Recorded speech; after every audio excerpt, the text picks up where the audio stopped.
Coming up, an armada of airplanes brings supplies to hurricane victims in Florida.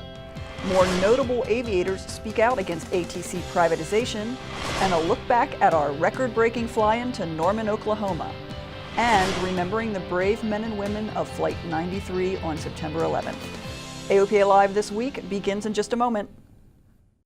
Build and fly with the Sonex Aircraft B models. The B models offer more room and comfort, more fuel, more panel space, more engine choices, and the same great Sonex Aircraft flight characteristics. Learn more at sonexaircraft.com.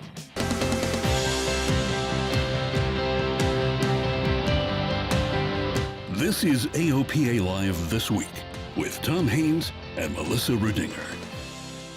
We start this week with what's on everybody's mind: devastation in the Caribbean and the southeast U.S. from Hurricane Irma. It's been a double whammy. First Harvey in Texas, and now both sides of Florida and up through Georgia and South Carolina. And just like what happened after Harvey, general aviation pilots have dropped everything to volunteer their aircraft to fly missions that can only be done with GA. Tom Haynes and several AOPA staffers and airplanes have joined the effort. Tom joins us now from Florida. So Tom, what are you doing and where are you? Well, Melissa, I'm at Summerlin Key, Middle Key, one of the most heavily damaged parts of Florida. And I've been busy this week along with a whole lot of other pilots and other volunteers getting a sense of what it is that general aviation can do in a situation like this to make a big difference. We landed in Lakeland, where the Sun and Fun grounds became our base of operations. Aero Bridge and Operation Airdrop were on scene, helping to match up the needs on the ground with the capabilities of the volunteer pilots and aircraft. In Ocala, a semi full of medicine, water, and other supplies was waiting for us. We're going to load these 4 airplanes up with much critically needed supplies, and we're going to get these 4 airplanes headed back south. We didn't make it to the Keys that first day, just back to Lakeland, where volunteers from a local university were waiting to load up a trailer and get things moving farther down the line. Meanwhile, 2 rental trucks driven by AOPA staffers were headed to Florida.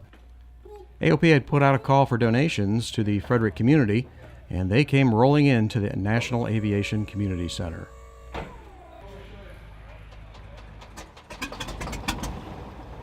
By the second day, our mission was better defined. Stockpile needed supplies in Homestead, and then move them to the cutoff communities in the Florida Keys. First stop, Sugarloaf Key, where the local police officer said they really needed food. We had about 1,000 pounds of food and needed items and easily got our aircraft into the narrow, private strip. Then over to Summerlin Key, another private strip. Our first response that we dropped in right when we got here, people started kind of coming out of the woodwork like it wasn't a city in the United States. And Peter Burwell flew his Caravan down from Minnesota to help out. There was a guy in a pickup driving on this road right here that was handing out water and food, and people were coming out, hey, do you have food? Do you have food? Do you have water? And then that's when it kind of hit that these people haven't had any of this stuff for the last few days, and really highlighted the need for general aviation to start moving supplies in here. And move supplies he did. I'm probably just short of 10,000 pounds of food, water, generators, gas, baby diapers, hygiene, sanitary things. We just keep dropping it in from all the donations from around the country. Back in Homestead, our trucks picked up more donated supplies and later delivered them to the Keys after pushing through some official red tape. So if we can guarantee that you guys get insulin on your plane, and we know within a few hours it's going to be in St. Croix, that's going to potentially save someone's life today. So AOPA's CJ3 dispatched on a life-saving mission to St. Croix in the U.S. Virgin Islands. In addition to the insulin, more than $300,000 worth of antibiotics. The return flight evacuated stranded U.S. citizens. And the cycle repeats. Find a need that only GA aircraft can fill, and go do it. So ironically, this small private airport, Summerlin Key, has become a center for relief efforts because the military and others have taken over the large public airports and basically shut off access to a lot of the relief efforts from the civilian world. So general aviation's had a real impact and kind of going in the nooks and crannies, making a difference here. And Mark Baker has been here all week, kind of helping with that, but also trying to clean up his place. Well, using the couple private airports that do exist here right now, is early relief and assess the damage. And we've been bringing people in and generators in and ice and water in as well. The military seems to be doing a pretty good job in Marathon and Key West, but in the Middle Keys here where there's a lot of damage, they're focusing their interest primarily in those two places, which makes sense. So General Aviation is standing up here. We've got everything from a couple of caravans to a Pilatus to Bonanzas and 182s, bringing stuff in and out of this airport and a couple of the others. So that's the story from Florida for now. Lots more to be done here. Plenty of opportunities for people to come down and participate, particularly labor needed right now to help clean up. Thanks, Tom. Stay safe, and we'll talk to you a bit later in the show.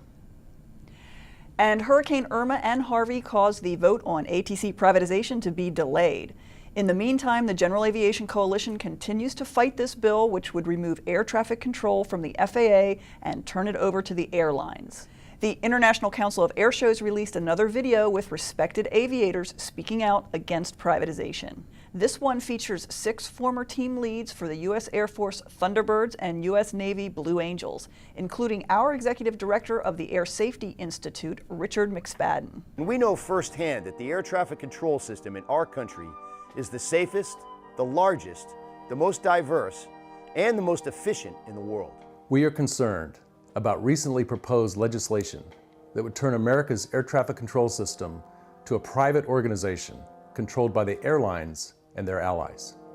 This legislation will not reduce the vast majority of delays caused by bad weather and the airlines themselves. It will not enhance safety, reduce fares, or accelerate modernization. But it will add billions to our nation's budget deficit, negatively impact our national security, and needlessly complicate border protection. We need your help to stop this legislation that will damage our nation's economy and endanger a critical element of our national transportation infrastructure. Videos like this are essential in getting the word out about privatization. If you haven't yet, please call your representative at the number listed in the video and tell them to oppose H.R. 2997. And to get an idea of what privatization in the U.S. would look like, we talked to a pilot who frequently flies through privatized ATC, or ATM systems as they're called in Europe. Dr. Michael Erb is the Vice President of IAOPA Europe. The most inefficient ATM systems in Europe are the privatized ones. Dr. Erb said privatized systems in Europe clearly tend to prioritize airlines while making it extremely difficult and costly for GA pilots. Tasks like filing an IFR flight plan in Germany are complicated and inefficient. So what does Dr. Erb think of the U.S. air traffic control system? Your FAA is the benchmark worldwide, and why do you want to touch anything which is absolutely okay? And a newly released report by the Government Accountability Office supports the idea that our current ATC system in the United States is performing well. The report says that next-gen technology has increased flight efficiency and saved airlines millions of dollars in fuel costs. Despite this report, the airlines are continuing to fight for privatization. And with all the controversy over ATC, Congress is running out of time to pass an FAA reauthorization bill. The current reauthorization expires at the end of this month, so it's likely that there will be an extension. Bloomberg is reporting that some House members are hoping for at least a 6-month extension to stop any momentum gained towards passing ATC privatization. And a big win for seaplane pilots in California. Commodore Seaplane Base near San Francisco was at risk of getting shut down due to noise complaints from the residents. The residents complained to the County Planning Commission, but with support from AOPA and the local aviation community showed up in force at the meeting, and the Planning Commission decided to rule in favor of the seaplane base. They even eased the current restrictions at the base. Now let's go back to Florida and Tom Haynes. Tom, you just returned from another trip before heading down south. I did. And the contrast between last weekend and this weekend couldn't be more different. We had a great fly-in at Norman, Oklahoma with lots of volunteers and the great community support. Definitely one for the win column.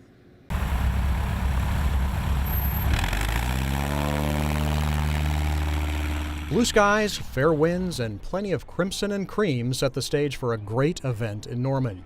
The southern suburb of Oklahoma City is home to the University of Oklahoma. The OU Flight Department helping host, providing volunteers and airplanes for static display. And boy, did the Sooner State turn out.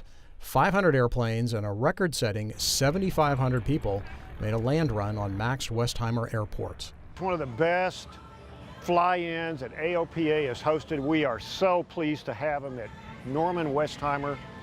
Attendees like Dale Williams had a chance to see some great airplanes on display, like this airplane's Cessna 182. It's been rebuilt for a customer, featuring an all-new interior and a 300-horsepower engine. There's a lot of other details that went into this airplane. They also saw the Zenith Stoll CH-750 Super Duty. This new version of Zenith's tried and true home build comes in direct response to the basic med rules going into place. It features an increase in gross weight and a slim new unpanel display with a screen usually found in Tesla automobiles. You have so much visibility in the front now. You have no instrument panel. You can move that unpaneled over your position or over to your passenger or right in front of you. It's really nice. You have plenty of leg room. You don't have to worry about this panel in your way, a bar going across. But the Stoll 750 Super Duty was right at home in Norman. The Texas Stoll Roundup team giving the crowd a demonstration of off-field capability that different airplanes have. Those who came are itching for more. I can't wait to go again. I'm ready for the next one, wherever it is. And a special thank you to all the AOPA Live This Week viewers who stopped by to say hello. We've got a lot more coverage from Norman on the AOPA website.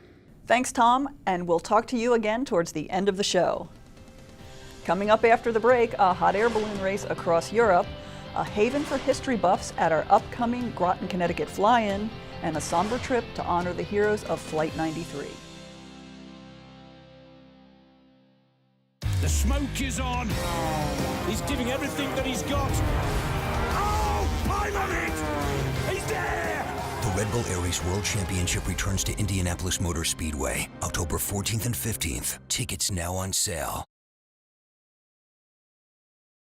Welcome back. We're riding high from the record crowd in Norman right into the next fly-in. Join us in Groton, Connecticut on October 6th and 7th.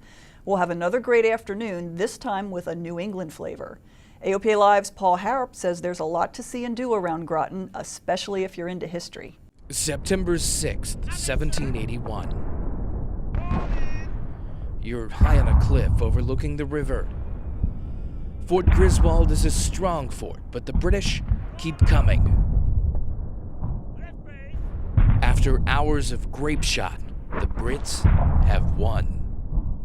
Lieutenant Colonel William Ledyard is greeted by a British officer asking him who commands this fort.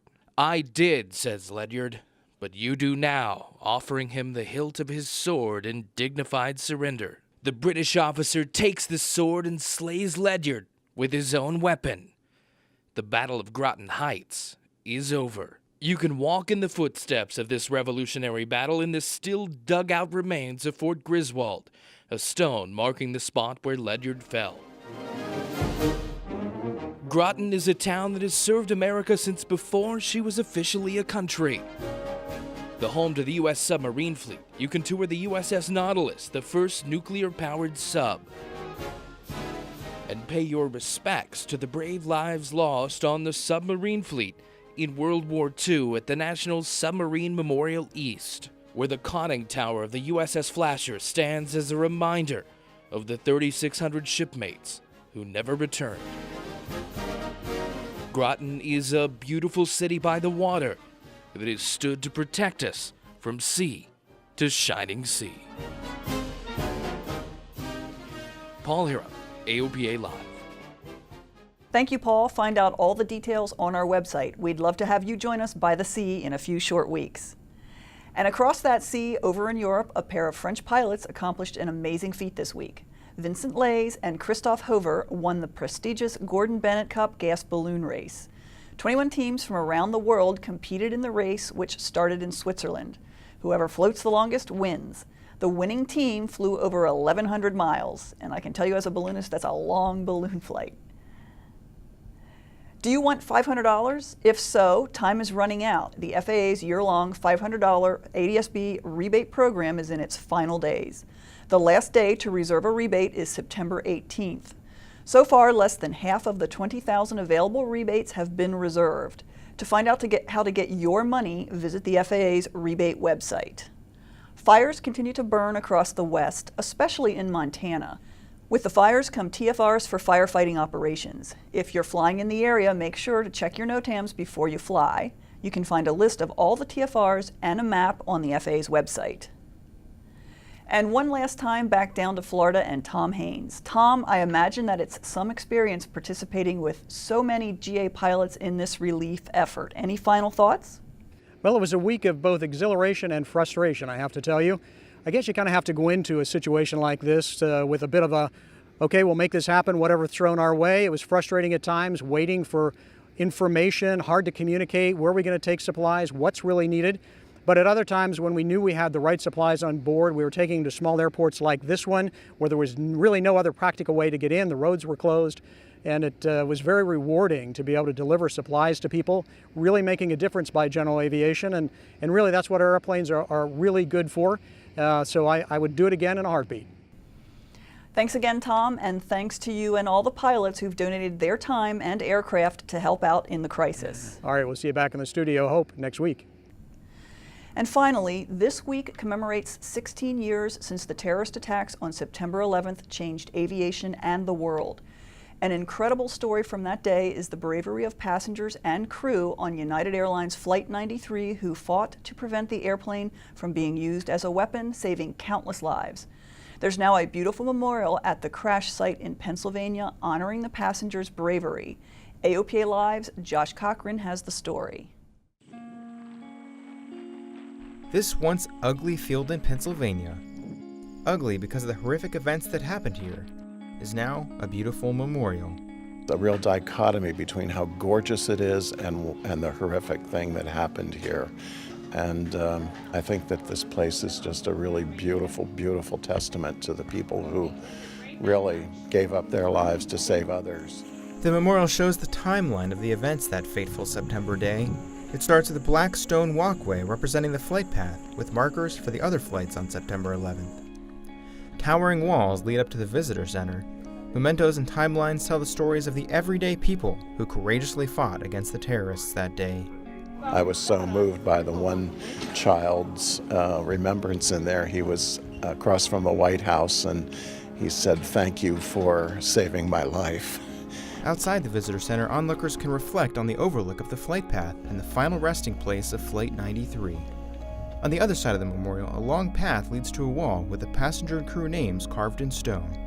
The crash site, open only for passengers' families, is marked with a boulder. This phase of the memorial was finished in 2015, and the architecture from the visitor center to the wall of names illustrates the bravery of the men and women on Flight 93. If you look straight toward the wall of names, it looks like one solid piece. However, there's a gap in between each name to symbolize the individuality of each person. If you look sideways, there's almost an accordion effect to the wall, and that's because the passengers and crew joined together at that last moment to try to assault the cockpit and regain control of the plane. Visitors here agree that the passengers and crew on Flight 93 are true heroes. The hundreds of people that that would have perished if that plane would have hit the Capitol building or anywhere in DC, really. The courage that took is just, I mean, how can you really describe that? And they hope that the country as a whole will honor the lives lost on that day. Unity that came from this event, if we could somehow get that back, in a country that seems to be as divided as I remember it right now, if we could find a way to come together again, I think that's the best way we could honor these people. They didn't fight for us to be fighting. The Flight 93 Memorial is a worthwhile trip, especially for pilots. Cessna 182 pilot Joe DeAndre flew to Somerset County Airport about 10 miles from the site with family and friends. From a pilot's standpoint, is what those guys had to go through. And when you see it, it really impacts you. Josh Cochran, AOPA Live. Looks like a beautiful tribute to the crew and passengers.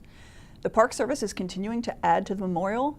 Just this week, they broke ground on a tower which will contain 40 wind chimes that will serve as an audible tribute to the victims. Well, that does it for us this week. Thank you for watching, and we hope to see you here again next Thursday for another AOPA Live This Week.